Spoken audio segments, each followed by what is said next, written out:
Viewers কেমন আছেন সবাই? আশা করি ভালো আছেন। বাইক ট্যুরের পক্ষ থেকে আপনাদেরকে শুভেচ্ছা এবং অভিনন্দন। ভিউয়ার্স আজকে কথা বলবো ইঞ্জিনের হেড থেকে কেন ইঞ্জিন আসলে অয়েল লিকেজ হয় বা কিভাবে সমস্যাটা সমাধান করবেন। তো আমি একটু প্র্যাকটিক্যালি আপনাদেরকে দেখাই দিই যে অয়েল লিকেজ হওয়ার কারণটা কি। তো অয়েল লিকেজ হলে দেখা যায় যে অনেকক্ষণ আপনার অয়েলটা কিন্তু কম হয়ে যাচ্ছে। আপনার ইঞ্জিনের অয়েলটা কম হয়ে গেলে সে সময় আপনার ইঞ্জিনটা ওভারহিট হবে, অর্থাৎ যে স্বাভাবিক যে টেম্পারেচার থাকে তার থেকে বেশি টেম্পারেচার হয়ে যাবে। তো ভিউয়ার্স ইঞ্জিন অয়েল কম হয়ে গেলে ইঞ্জিনে অনেক ক্ষতি হতে পারে, যে কারণে এই বিষয়গুলো টুকিটাকি বিষয়গুলো সার্ভিস করানো ভালো। তা কী কারণে হেড থেকে অয়েল লিকেজ হয় এবং কীভাবে এটা সমাধান করবেন আমি একটু প্র্যাকটিক্যালি দেখাই নিই। তো আমি ট্যাঙ্কিটা একটু খুলে নিচ্ছি আপনাদেরকে দেখানোর সুবিধার্থে।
ভিউয়ার্স দেখুন যে হেড লিকেজ হওয়ার মূলত কারণ হলো এই যে রাবার, অর্থাৎ এই রাবার যখন শক্ত হয়ে যায়, অর্থাৎ যে আপনার ইঞ্জিনের যে টেম্পারেচার অর্থাৎ সাইলেন্সার যেদিকে আর কি, তো অ্যাডজাস্টের দিক থেকে দেখা যায় যে রাবারটা শক্ত হয়ে যায়। দেখুন যে রাবারটা কিন্তু এক সাইড শক্ত হয়ে গেছে, অর্থাৎ এখান থেকে কিন্তু ভেঙে যাচ্ছে আর কি।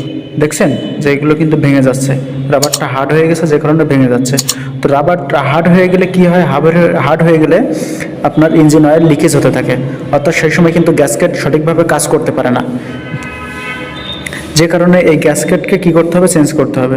তো এটা দেখুন যে 125 সিসি এবং 150 সিসি ডিসকভার হেড গ্যাসকেট। তো এই হেড গ্যাসকেট এটা কিন্তু অরিজিনাল বাজাজের জেনুইন পার্টস।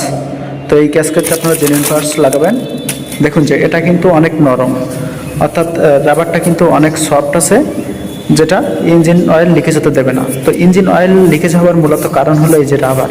এই রাবারের কারণে কিন্তু ইঞ্জিন অয়েল হেড থেকে লিকেজ হয়ে থাকে, বা আপনার নাট টাইট কম হলে।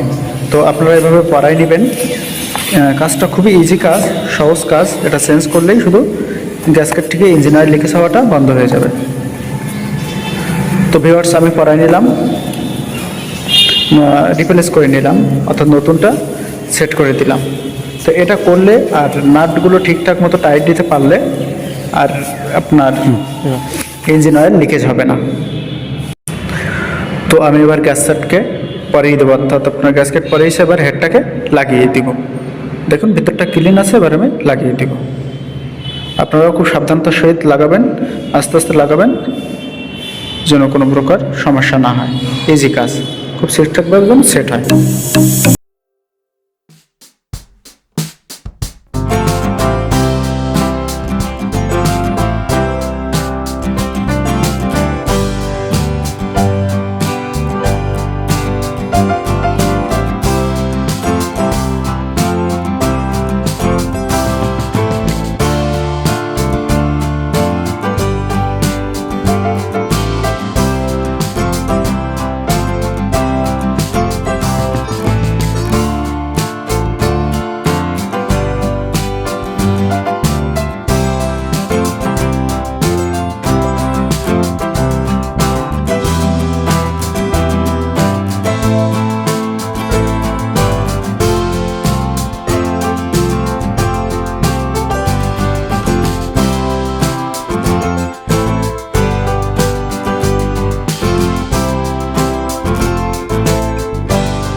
তো ভিউয়ার্স আমার টাইট দেওয়া শেষ, আমি এবার স্পার্ক প্লাগ ক্যাপ লাগিয়ে দিচ্ছি।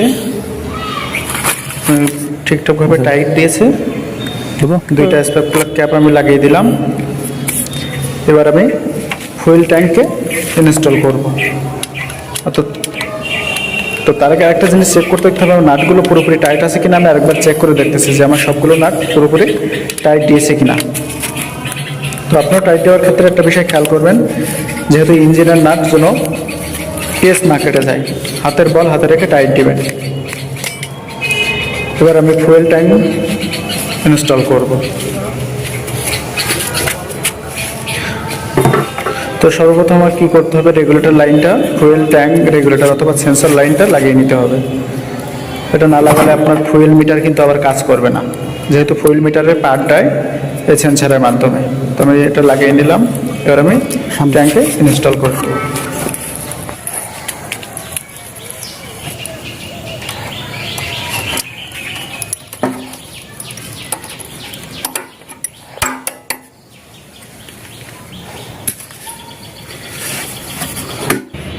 তো ভিউয়ার্স এবার আমি ফুয়েল পাইপলাইনটাকে লাগিয়ে নেব। তো এই কাজটা আপনারা ফুয়েল পাইপলাইন লাগানোর পরে অবশ্যই লকটা দিবেন, অর্থাৎ লক না দিলে আপনার ফুয়েল ট্যাঙ্ক থেকে ফুয়েল কিন্তু লিকেজ হতে পারে পাইপ দিয়ে। এ বিষয়টা একটু খেয়াল করবেন। দুইটা মাথায় আপনারা লক আটকিয়ে দেবেন। তো ভিউয়ার্স আমার লক লাগানো শেষ, এবার আমি সাইড কভারটাকে লাগিয়ে দিচ্ছি। সাইড কভার লাগিয়ে দিয়ে আমি সিট ইনস্টল করব। তো যেহেতু এটা চাবি সিস্টেম, আমি চাবি দিয়ে লকটাকে আটকিয়ে দিব। লক লাগানো শেষ, এবার আমার সিট ইনস্টল করতে হবে। এবার আমি ইঞ্জিনটাকে স্টার্ট দিয়ে দেখবো যে ইঞ্জিন অয়েল হেড থেকে লিকেজ হয় কিনা।